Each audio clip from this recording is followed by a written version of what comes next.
Proportional Response. Book 1, Chapter 15, Part 4, Shouting Down. Inable took advantage of the general murmur at the bold accusation of exultant duplicity to turn back and look at Lady Golner. She sat there, a picture of perfect poise, calmly taking in everything going on. She turned to regard him in turn and gave him a slight nod. Her face remained passive, but strength and vitality seemed to radiate from her eyes. Something in the cast of her face brought his mind back to a discussion they'd had while Kasla had been away. He'd been feeling frazzled and disquieted by everything going on, and she'd picked up on it. When she said something, he hadn't tried to deny it, just sat and nodded. She'd quirked an odd half smile at him and said something about how he took the job because he wanted a ringside seat to history as it unfolded. He denied it, and she raised an eyebrow imperiously at him. That had drawn him up short, and he'd had to search himself for the truth. I did want to be closer to the making of history, but I never wanted to be in the middle of it. She'd smiled when he said this, and shook her head as if she didn't entirely believe him, or as if she thought he shouldn't believe himself. I am still not done searching my soul over that answer, he confessed as he recalled the conversation. Somehow, though, that memory brought him a bit of strength and helped him keep his hands from trembling. She'd reaffirmed then that she and the Duke had his back. He felt that promise behind him now and forced himself to remain still as quiet voices flitted through the council chamber. Talil let the muttering die down, then continued. The Exaltants have refused to even acknowledge the problem publicly, and in private have given only the barest of empty promises to fix the issue. We have reliable reports that the Blight is already causing food shortages within their republic.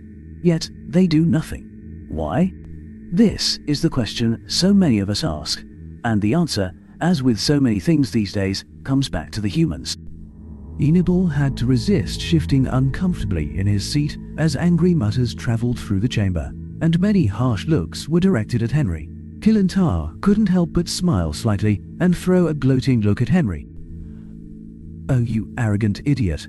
Talil held up a paw-like hand and continued, although, in this case, the fault doesn't lie with the humans. In fact, I believe the solution lies with them, but more on that later. Some of you have already seen the documents I am forwarding to all of you now. Talil reached down and touched a control. They are a statement circulated, quietly, by the humans some months ago regarding the theft of grain from the world the Exaltants attacked. Yes, I tell you, theft. The documents provide the proof, and I have verification from both the finest scientific institutions in Kisma and a cross-check from the Baitha. Of course, the Kisma nation is not the only one to cross-check this data. If you don't want to believe the Baitha, or me, ask around. You may be surprised at who can confirm what I am telling you. Another faint murmur went through the chambers at that. Bitha were too individualistic to take sides as a group, and so tended to be relied upon as neutral parties. I hadn't expected that they would sign off on the results like that. I'm glad they did, though. It will save a lot of time. Talil continued. Some of you may be thinking that Ambassador Archer of the Humans already stated publicly that the grain was not stolen. A text copy of his statements at the time have been included in the data I just sent you. He stated that humanity had no evidence to present at that time to counter the Ultan right of conquest claim. They have it now, and so do you. Talil continued. Furthermore, we have evidence that the Exaltan were aware of this blight long before they ran out of seed and grain to sell to all of us. Another round of murmurs, this time with a darker undertone. Venable felt his eyebrows lift at this revelation, and stole a glance down at Henry. It looked as if his friend hadn't heard this part ahead of time, either, but the suppressed grin on the human's face meant he'd already thought about ways to use it. Talil gave a slightly self-satisfied glance at Henry. That bloody cat. Enable sighed inwardly. Of course he kept something like that from Henry as they negotiated. I wonder if he scored some concession he thought he might not get, or did it just as a general one-upmanship thing? With those bloody cats you never know. Talil continued. In fact, our best intelligence is that the Altans ceased use of the grain when they discovered the blight and sold everything they had off to others. Jalat shot to her feet and slammed down a button on her console, causing her voice to echo through the council chamber. Lies. All of it lies. Your proof that we stole the grain after the fact is based on lies told by a peasant traitor and terrorists who would stop at nothing to damage the Exultan Republic, and that is bad enough. But to stand there and spout unfounded accusations based on rumors gathered from your intelligence community is... Jalat's rant continued a few moments, but Talil had hit a button on his own console and muted her microphone. As the one who called the special session and the one who had the floor, he had the right. Score 1 for having the computers enforcing the rules. The Exultan never contested the programming because, even as recently as a few years ago, no one would have dared to interrupt a Exultan ambassador like that. Now, Enibel had to suppress a grin. Now, any attempt to have the programming changed would be laughed out of this chamber. Enibel's console pinged, and more documents appeared on it. He felt his eyebrows lift. That blasted cat. He didn't tell us about the documentation codes. Talil continued. The documents I have just sent are the evidence we have. Some of it is circumstantial, some otherwise questionable, but I call your attention to the first item. Most of you are familiar with Exultan documentation codes, and can check to see that the missive sent from the Exultan Prime Minister himself to their grain-producing companies dictates that they stop using the grain and sell it all to those outside the Republic. I will temper this piece of evidence by admitting that it was not obtained through proper investigative channels, nor with a proper warrant, and must therefore be considered suspect, despite the Exultan documentation codes which accompany it. More angry mutters ran through the crowd as Talil paused and gave everyone a chance to peruse the document. There is no way to tamper with those codes. Everyone knows it. Not even the vaunted human hackers have managed that. Well, that I know of. Still, if they had, they wouldn't waste it here. I wonder if he got those documents from a Bytha hacker, or if they leaked from our mole. Enibel involuntarily drew a breath and heard several others do the same. They seeded human worlds with the grain. Stealth drops from orbit. How could they risk intervention by the old machines? Enibel's mouth ran dry as he read. They sent microprobes down with the grain to try and find out what the humans would do about it. That they know that the humans can treat the blight, and the old machines probably do too.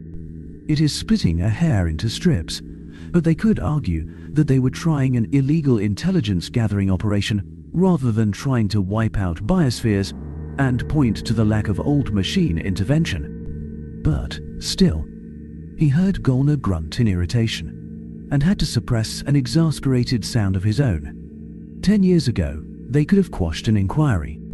Even now, they might be able to avoid sanction, and would certainly not face any serious consequences. But this is beyond the pale, even for them. Talil waited for the gasps and mutters to die down, then continued. As much as I would like to make this session one calling for a sanction on the Exultan Republic in general, and our Prime Minister in particular, I cannot. Partly because the evidence I have to present is not, my government feels, sufficient to warrant such a move, but mostly because of the rules of this chamber. To remind everyone of the rules I called this session under, I can only put one motion on the floor after my evidence is presented, and pursuing sanction against the Exultans will not help any of our worlds which face economic and ecological disaster. The cat straightened, perked his ears forward, and pinned his whiskers back. No, my fellow sapiens, I put forth a resolution that we, the Council of the League, officially appeal to the Human Confederation for aid in this matter, with a plea that they rescind their demand that the Uxtras acts to save us, and that any and all funds required to save our worlds be allocated from the League military budget. Enibel jumped to his feet on cue, had to keep up the illusion that he was as surprised as everyone else, after all. Over half of the ambassadors had risen as well, some to wave their fists and shout, while others stabbed at their consoles and demanded the floor. At least I don't have to stand and shout to keep up the illusion, just looking surprised is enough. He looked around the room, doing his best to put all of his body language study to good use, and found himself somewhat surprised at what he saw. Only the staunchest of the Exultan allies appeared to be against the idea, and even some of them appeared to be going through the motions. Wait, the Findle ambassador is sitting there silently. That ambassador hasn't been briefed by the Findle government, I hope. Wait, no, they would have bought large amounts of that grain, and it isn't hard to see which way a vote on Talil's proposal is probably going to go. Still, it is surprising. Everyone knows that most of that budget goes to the Zoltan, and they are using it principally to try and prepare for war with the humans, whom the Findle ambassador is known to be terribly frightened of. They must have either bought a lot of that grain, or it has to have hit one or more of their worlds a lot harder than we thought. Talil held up his hands and motioned for attention. The room quieted down fairly quickly, and he spoke.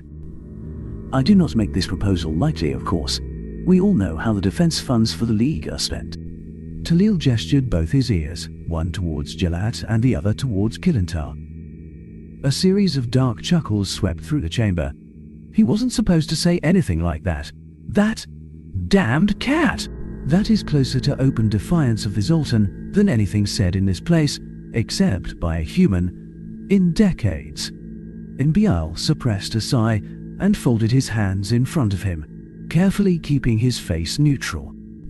Please, Talil, stick to the plan, Talil continued, even as Kilintar growled out enough to be heard throughout the chamber. Nonetheless, I believe it fair to say that this blight poses a far more pressing danger than anything the League fleet may need to fight in the foreseeable future. I propose that a committee be formed of 8 ambassadors, 4 from nations affected by this plague, and 4 from nations who are not, if there are any, and that those ambassadors be given the authority to allocate the funds from the military budget to this cause. Of course, there is one matter which must be addressed before we can vote on this proposal. The humans must agree to help us. All of you know by now that the humans have declared that they refuse to help any nation which bought the grain unless and until the Exaltans publicly admit what they've done, issue a formal apology, and pay reparations. Talil's ears flattened on his head and his whiskers moved back. His voice lowered and he put some gravel in it as he glanced at both Kilintar and Jalat, who were yelling at the tops of their lungs. I think we can all see how likely that is to happen, even in the face of all the evidence presented.